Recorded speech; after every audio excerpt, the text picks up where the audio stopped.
Hi friends, இன்றைக்கி கேபேஜும் முருங்கைக்கீரையும் வச்சு ஒரு கூட்டு எப்படி செய்கிறதுன்னு பார்க்கலாம். குக்கரில் நல்லெண்ணெய் சேர்த்துக்கிறேன். கடுகு கொஞ்சம், சீரகம் கொஞ்சம், பாசிப்பருப்பு இந்த மாதிரி எண்ணெயில் சேர்த்து கொஞ்சமாக வறுத்து எடுத்துக்கோங்க. இந்த ரெசிபி ரொம்ப ஹெல்த்தி, சாதத்துக்கு சப்பாத்திக்கெலாம் தொட்டுக்கிறதுக்கு நல்லாயிருக்கும். பாசிப்பருப்பு எண்ணெயில் கொஞ்சம் வறுத்தாச்சு. இப்போ வெங்காயம் சேர்த்து வதக்கி எடுத்துக்கலாம். அடுத்ததாக பச்சை மிளகா சேர்த்துக்க போகிறேன். பச்சை மிளகா தான் இந்த ரெசிபிக்கு காரம் கொடுக்குறதா, அதனால் கொஞ்சம் தேவையான அளவு நீங்கள் சேர்த்துக்கோங்க. நான் ஒரு 2 சின்ன பச்சை மிளகா உடச்சி சேர்த்துருக்கேன். இப்போ மஞ்சள்தூள் சேர்த்துட்டு தண்ணி சேர்த்துடலாம். தேவையான அளவு தண்ணி சேர்த்துக்கோங்க. உங்களுக்கு எந்த அளவுக்கு கிரேவியாக வரணுமோ அந்த அளவுக்கு சேர்த்துக்கோங்க. இப்போ தண்ணி சேர்த்துட்டு தேவையான அளவு உப்பு சேர்த்துக்கிறேன். இப்போ நம்ம கேபேஜை சேர்த்துடலாம். முட்டைகோஸ் சேர்த்துட்டு அதுக்கப்புறமா நம்ம முருங்கைக்கீரையை சேர்த்துக்கலாம்.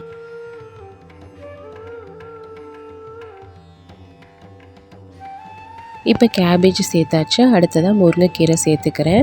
இப்போ நல்லா மிக்ஸ் பண்ணி விட்டுறலாம். நல்லா கிண்டி விட்டுட்டு குக்கரில் ஒரு விசில் வச்சு எடுத்துக்கலாம். உங்களுக்கு காரம் எக்ஸ்ட்ரா வேணும்னா நீங்கள் கொஞ்சமாக மிளகாத்தூள் சேர்த்துக்கோங்க.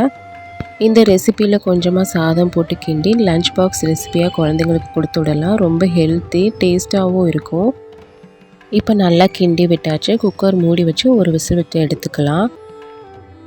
இப்போ ஒரு விசில் விட்டு எடுத்தாச்சு. எப்படி வெந்து வந்திருக்குன்னு பார்த்துடலாம். இப்போ கேபேஜ் முருங்கைக்கீரை கூட்டு ரெடி ஆயிடுச்சு. இதை சாதத்துக்கு சப்பாத்திக்கெலாம் வச்சு சாப்பிடுங்க, நல்லாயிருக்கும். Healthy recipe. உங்களுக்கு கிரேவி மாதிரி வேணும்னா கொஞ்சம் எக்ஸ்ட்ரா தண்ணி ஆட் பண்ணிக்கோங்க. இல்லைன்னா நிறையா தண்ணி ஆட் பண்ணி தண்ணி குழம்பு மாதிரி கூட இதை வச்சுக்கலாம். ட்ரை பண்ணி பாருங்கள், நல்லாயிருக்கும். தேங்க்யூ.